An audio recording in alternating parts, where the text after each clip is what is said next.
বন্ধুরা, আজকে আবার রান্না করে চলে এসেছি। আজকে আমি রান্না করব মোচার চপ। আমি কী করে বানাই আপনারা দেখতে থাকুন। প্রথমে মোচার চপের জন্য কড়াইতে একটু তেল দিয়ে দেবো, মশলা ভাজার জন্য দিয়ে দেবো 5 ফোড়ন,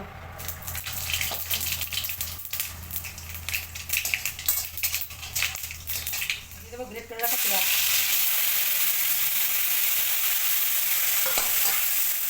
আবার দিয়ে দেবো আদা বাটা, এবার দিয়ে দেবো ধনে গুঁড়ো, জিরে গুঁড়ো, দিয়ে দিলাম জিরে গুঁড়ো,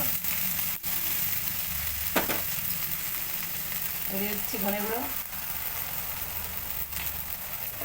এবার দেবো লঙ্কা গুঁড়ো,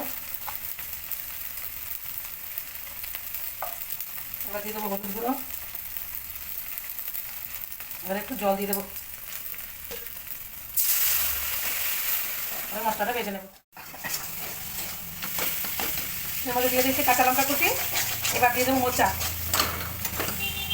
সেদ্ধ করে রাখা মোচা দিয়ে দিচ্ছি,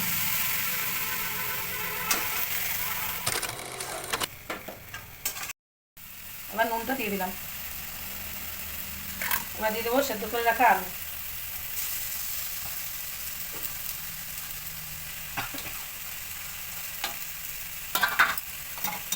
এবার এর সাথে মিশিয়ে নেবো, এবার দিয়ে দেবো গরম মশলার গুঁড়ো, আর দেবো ভেজে রাখা মশলা,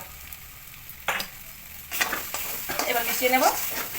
আমার চপের জন্য পুর বানানো হয়ে গেছে। এবার চপ তৈরির জন্য মোচা তৈরি হয়ে গেছে, এবার নামিয়ে নেব। বেসন আর কর্নফ্লাওয়ার দিয়ে একটা ব্যাটার বানিয়েছি, এই ব্যাটারের ভিতর চুবিয়ে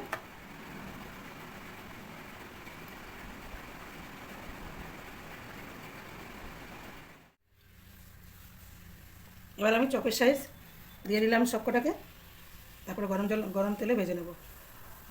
সবগুলোর সাইজ আমার করা হয়ে গেছে, চপের সাইজে সেভ করে দিয়েছি।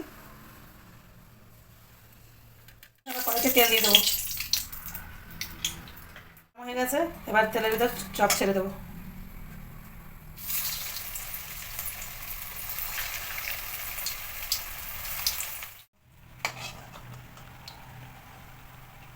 চপ আমার ভাজা হয়ে গেছে, এবার আমি নামিয়ে নেব। চপ আমার ভাজা হয়ে গেছে। আশা করি আপনাদের ভালো লাগবে। ভিডিওটা দেখে থাকেন, সাবস্ক্রাইব করবেন এবং লাইক শেয়ার করে আমার পাশে থাকবেন।